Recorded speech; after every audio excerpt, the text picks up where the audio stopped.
Good morning students. आज की class ये 9th 10th 11th और 12th के लिए है। कल हमने बताया था जो आपका नॉन फिनिट होता है इसमें हमने बताए थे सिंपल इन्फिनिटिव या जिसको हम कहते हैं नाउन इन्फिनिटिव, और दूसरा होता है जीरेंडियल इन्फिनिटिव या क्वालिफाइंग इन्फिनिटिव। तो सबसे पहले हमने बताया था इसमें सिंपल इन्फिनिटिव क्या होता है, इसके हमने उनको फंक्शन बताए थे। तो फिर सुन लीजिए, जो सिंपल इन्फिनिटिव होता है ये सबसे पहले इसको नाउन इन्फिनिटिव किस लिए कहते हैं, क्योंकि ये नाउन का कार्य करता है।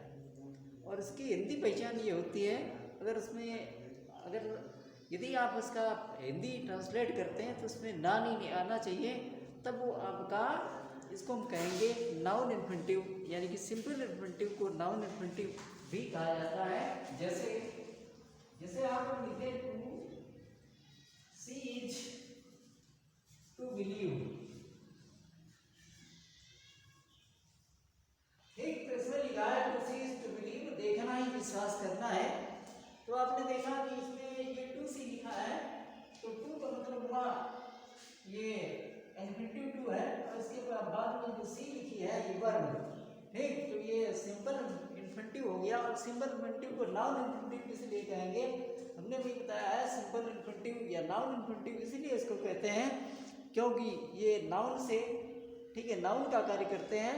और नाउन का कार्य करने पर अगर आप हिंदी इसका ट्रांसलेट करेंगे तो इसमें आपका ना नहीं आना चाहिए। तो इसमें लिखा है टू सी, यानी कि देखना। और जब देखना आएगा तो देखना क्या है, देखना हमारा नाउन है, देखना हमारा नाउन है, इसलिए इसको कह सकते हैं नाउन इन्फिनिटिव है। इसी प्रकार से टू रिट्रीट वाज इम्पॉसिबल,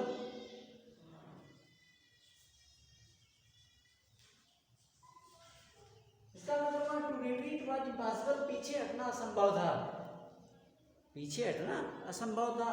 तो इसमें तुमने देखा ये टू रिट्रीट लिखा है, तो रिट्रीट का मतलब होता है पीछे हटना, उसमें ना आया है तो हम क्या कहेंगे, ये नाउन इन्फिनिटिव या सिंपल इन्फिनिटिव है। इसी प्रकार से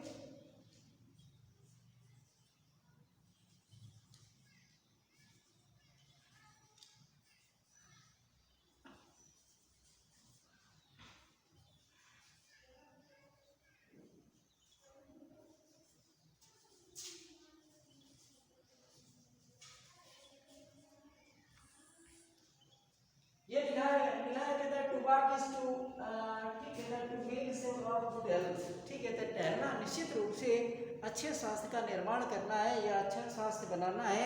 तो इसमें आप टहलना देखेंगे तो टहलना पर ये टू वॉक में ना आता है, तो इसलिए इसको हम क्या कहेंगे, ये सभी आपके नाउन इन्फिनिटिव्स हैं, ठीक है। और इसके बाद में इसके जो फंक्शन होते हैं, और कभी कभी क्या होता है, कुछ वर्ड्स ऐसी होती हैं जिनके साथ में आप देखेंगे उनके साथ में आपका इन्फिनिटिव टू नहीं होगा, यानी उनके पहले टू नहीं लिखा होगा। तो कौन कौन सी होती हैं, जैसे पहली होती है बिट, माने आज्ञा मानना, लेट देना या जाने देना, see here, cry, see here, cry, need. ये ऐसी वर्ड्स हैं जिनके साथ में आप इन्फिनिटिव टू का प्रयोग नहीं करते हैं, या हम ये कह सकते हैं ये जो हमारी see let with here cry need लिखी है, इन वर्ड्स के साथ में हम टू का प्रयोग नहीं करेंगे, लेकिन सामान्य रूप से ये हमारी नाउन का कार्य करती हैं, यानी कि सिंपल इन्फिनिटिव का कार्य करती हैं। जैसे हम यहाँ पे लिखें बिड हिम टू गो, लिखा बिड टू गो, उसे जाने की अनुमति दीजिए या उसे जाने की आज्ञा दीजिए। तो आपने देखा इसमें टू बिड नहीं लिखा है, यानी कि आप अगर टू बिड लिख देते हैं तो हमारा ये सेंटेंस गलत हो जाएगा, क्योंकि बिड और लेट सी हियर और क्राई नीड ये वर्ड्स ऐसी हैं इनके साथ में हम इन्फिनिटिव का प्रयोग करते नहीं हैं। दूसरी बात, इसी प्रकार से अगर हम लिखते हैं लेट हिम गो।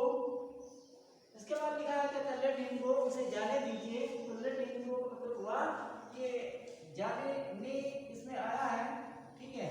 तो इसमें जो लेट वर्ब है ये आपकी नाउन का कार्य करती है, लेकिन इसके पहले टू नहीं लिखा है, तो इसका मतलब इसमें ये छिपा हुआ है, और छिपा हुआ होने पर ये नाउन का कार्य ये कर रही है, तो ये सिंपल इंफिनिटिव है। इसके बाद आता है यूज ऑफ सिंपल इंफिनिटिव्स, ठीक है, नाउन इंफिनिटिव। तो नाउन इंफिनिटिव के रूप में सिंपल इंफिनिटिव का यूज आप देखेंगे तो सबसे पहले इसके फंक्शन आपको लिखने या आपको समझने पड़ेंगे। तो फंक्शन के लिए आपको सबसे पहले हम जैसा कि हमने जिले में नहीं बताया था, ये इसके फंक्शन कौन कौन से होते हैं, इसी प्रकार से जो आपका नाउन इंफिनिटिव है या सिंपल इंफिनिटिव है, इसके भी फंक्शन होते हैं। सबसे पहले होता है आपका फंक्शन ये सब्जेक्ट ऑफ अ वर्ब, दूसरा होता है ऑब्जेक्ट ऑफ अ वर्ब, तीसरा होता है कॉम्प्लीमेंट ऑफ अ वर्ब, और चौथा होता है ऑब्जेक्ट ऑफ अ प्रीपोजिशन, और पांचवा होता है केस प्रीपोजिशन। तो इसके कौन कौन से हैं? Number 1 subject of a verb,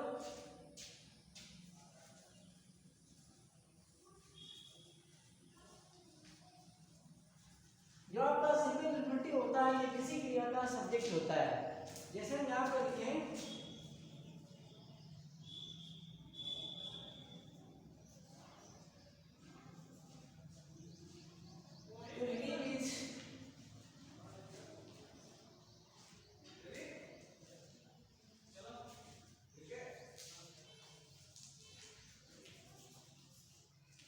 rely on someone,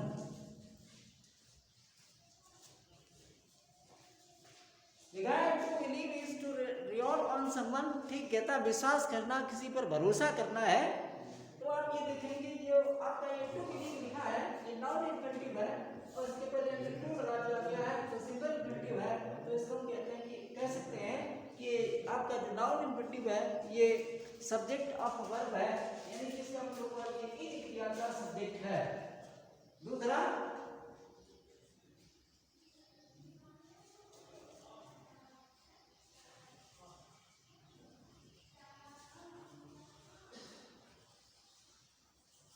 इसके बाद में लिखा है टू एडवांस वाजिदी, कहता आगे बढ़ना आसान था। तो आगे बढ़ना आसान था, तो आप ये देखेंगे एडवांस ये वर्ब है, इसके पहले टू आ गया, ठीक, तो ये सिंपल इंफिनिटिव हो गया। और चूंकि ये वाज है, इसके बाद ये वर्ब वाज है, तो ये वाज क्रिया का सब्जेक्ट है, तो इसलिए हम कहेंगे ये आपका ये सिंपल इंफिनिटिव है, ये नाउन इंफिनिटिव, ये सब्जेक्ट ऑफ वर्ब यानी कि किसी क्रिया का सब्जेक्ट होता है। दूसरा देखते हैं object of verb,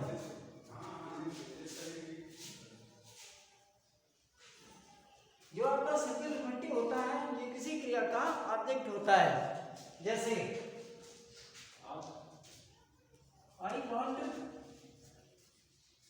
to go, ये लिखा है कहता मैं जाना चाहता हूँ, आई वांट टू गो। तो इसमें आप देखेंगे ये वांट के बाद में क्या आया है, ये गो लिखा है और इसके पहले टू लिखा है, तो इसका मतलब ये सिंपल इंफिनिटिव हो गया।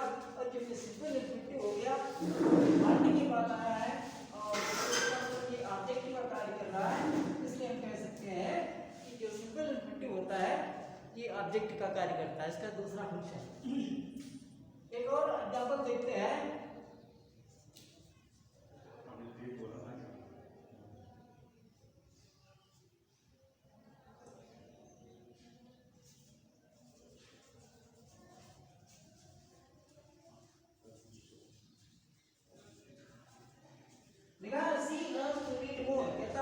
अधिक अध्ययन करने या अधिक, ठीक कहता अधिक पढ़ने के लिए याद करती है।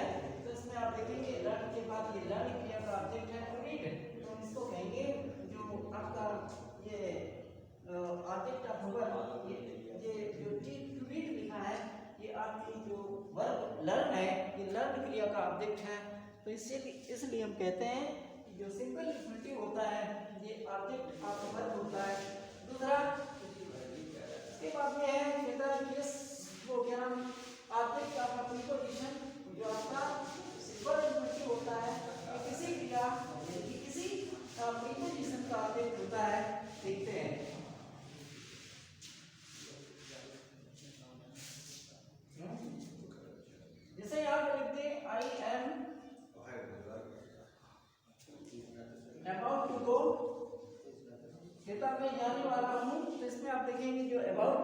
लिखा है ये आपका क्या है, ये अबाउट शब्द आपका प्रीपोजिशन है और उसके बाद में ये इन्फिनेटिव दिया है यानी कि टू को दिया है, तो ये प्रीपोजिशन होने के नाते हम क्या कहेंगे, ये आपका जो सिंपल इन्फिनेटिव है या नाउन इन्फिनेटिव है, ये ऑब्जेक्ट आपका प्रीपोजिशन यानी कि प्रीपोजिशन के बाद लिखा होने के नाते, ठीक है, तो ये आपका क्या है, ऑब्जेक्ट आपका प्रीपोजिशन है।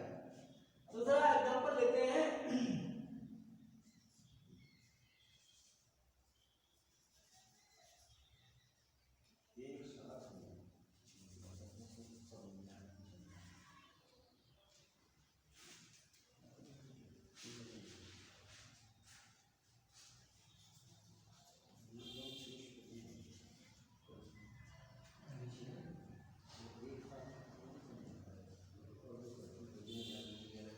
ये लिखा है कहता है लिसन टू हियर, कहता मैं सुनना नहीं, गलत, सॉरी,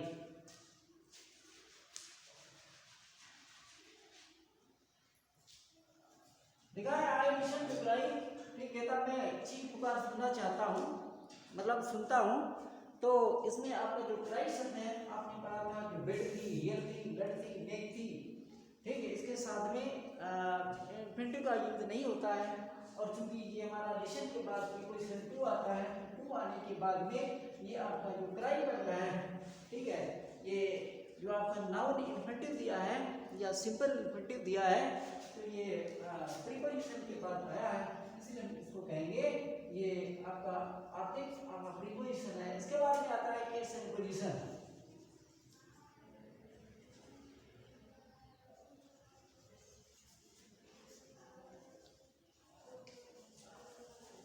केस एंड पोजीशन होता क्या, सबसे पहले ये बात समझेंगे कि केस एंड पोजीशन वह शब्द है, ठीक है, जो इसके बारे में एक से अधिक यानी कि दो कम से कम उसकी जो रिकॉग्निशंस हैं, जो पहचाने हैं, वो कम से कम दो होनी चाहिए, यानी कि दो अगर है, जैसे हम किसी का नाम लेते हैं और उसका रिलेशनशिप उससे हम शो कर देते हैं, तो हम समझ जाते हैं ये वही व्यक्ति है जिसका इनसे रिलेशन है, या ये वही नाम है जिसका मतलब रिलेशन और नाम दोनों अगर शो हैं, तो उसमें से एक अगर बता दिया जाएगा तो हम समझ जाएंगे ये वही व्यक्ति या वस्तु है जिससे हमको बताना है, तो वही होता है केस एंड पोजीशन। जैसे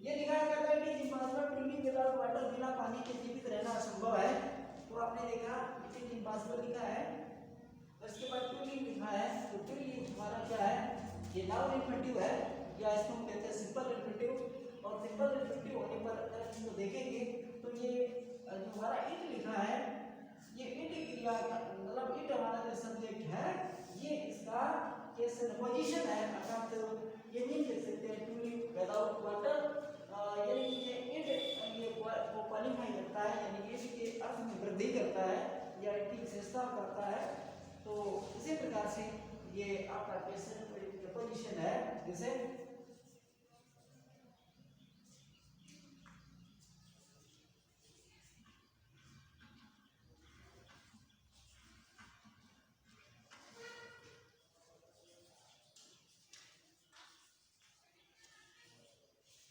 ये लिखा है it is better to die than to beg, भीख मांगने से, ठीक है, मरना कहता अधिक अच्छा है, तो इसमें आप देखेंगे ये जो टू डाई लिखा है, ठीक है, ये इट के लिए टू डाई प्रयुक्त किया गया है, तो ये हम कह सकते हैं कि आपका जो ये नाउन इन्फिनेटिव है या जिसको हम कहते हैं सिंपल इन्फिनेटिव, ये सभी नाउन का कार्य करते हैं।